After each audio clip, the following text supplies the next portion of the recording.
ಪದ್ಮಿನಿ, ಅಮ್ಮ ಪದ್ದು ಬಂದೆ.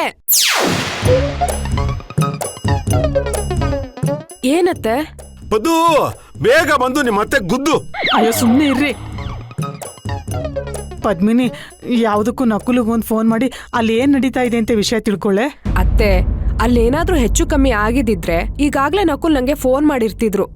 ನೀವು ಸುಮ್ನೆ ಅತಿಯಾಗಿ ಯೋಚನೆ ಮಾಡ್ತಿದ್ದೀರಾ ಅಷ್ಟೇ. ಅರೆ, ಅವರೇ ಬಂದ್ರಲ್ಲ. ಓ ಬಂಗಾರು, ಅಳಿಯಂದ್ರೆ ಬನ್ನಿ ಬನ್ನಿ. ಹೋದ್ ಕೆಲ್ಸ ಯಾವುದೇ ತೊಂದರೆ ಇಲ್ಲದೆ ಆಗಿದೆ ಅಂತ ನಾನು ಭಾವಿಸ್ತೀನಿ. ನಮ್ ಕಿರಿಕ್ ದೊಡ್ಡಪ್ಪ ಏನಾರ ಕಮಕ್ ಕಿಮಕ್ ಅಂತ ಅಂದಿರ್ಬೇಕಲ್ಲ. ಮಾತಾಡದೆ ಇರ್ತಾರ ಮಾವ. ನಮ್ಮನ್ನು ಎಷ್ಟು ಚಿವುಟ್ ಬೇಕೋ ಅಷ್ಟು ಚಿವುಟಿ ನೋಡಿಸ್ರು. ಆದರೆ ನಾವು ನಮ್ಮ ಬಾಯಿಗೆ ಬೀಗ ಹಾಕೊಂಡಿದ್ವಿ, ಹಾಗಾಗಿ ಅವ್ರದ್ದೇನೂ ನಡೀಲಿಲ್ಲ. ಸೂರ್ಯ, ಅಲ್ಲೇನ್ ನಡೀತೋ ಬಿಡ್ತೋ ಗೊತ್ತಿಲ್ಲ ಕಣೋ, ಆದ್ರೆ ನಾಗಲಕ್ಷ್ಮಿ ಅವರಂತೂ ನಿನ್ ಬಗ್ಗೆ ತುಂಬಾ ಟೆನ್ಷನ್ ಮಾಡ್ಕೊಂಡ್ಬಿಟ್ಟಿದ್ರು ಕಣೋ.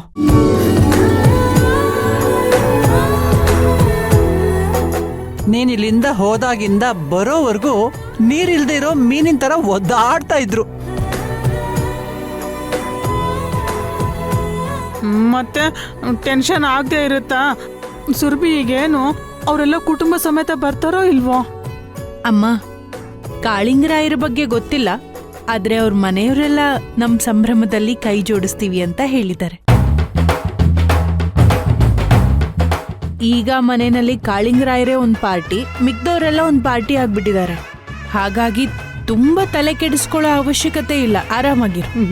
ಈಗ ನನಗ್ ಸಮಾಧಾನ ಆಯ್ತು ಕಣೆ. ಇನ್ನು ನಾವು ಕಾರ್ಯಕ್ರಮನ ಊರ್ ಹಬ್ಬದ ತರ ಮಾಡ್ಬೋದು. ಖಂಡಿತ ಮಾಡ್ಬೋದು.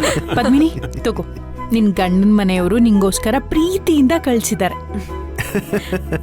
ಅಣ್ಣ, ಇವತ್ ನನಗ್ ತುಂಬಾ ಖುಷಿ ಆಗ್ತಿದೆ. ಯಾಕೆ? ಹಣ್ಣು ಕೊಟ್ಟಿದ್ದಕ್ಕ? ಅಣ್ಣ, ಅಜ್ಜಿ ತಾತನ್ ಫಂಕ್ಷನ್ ಇಷ್ಟು ಚೆನ್ನಾಗ್ ಆಗ್ತಿದೆ ಅಂದ್ರೆ ಇನ್ನನ್ ಸೀಮಂತ ಇನ್ನೆಷ್ಟು ಚೆನ್ನಾಗ್ ಆಗ್ಬೇಡ ಅಲ್ವಾ? ಖಂಡಿತ ಚೆನ್ನಾಗಿರುತ್ತೆ. ಆದರೆ ಇದನ್ನ ಬರೀ ಬಾಯಿ ಮಾತಲ್ಲಿ ಹೇಳಿದ್ರೆ ಚೆನ್ನಾಗಿರಲ್ಲ. ನಾನು ಮಾಡಿ ತೋರಿಸ್ತೀನಿ.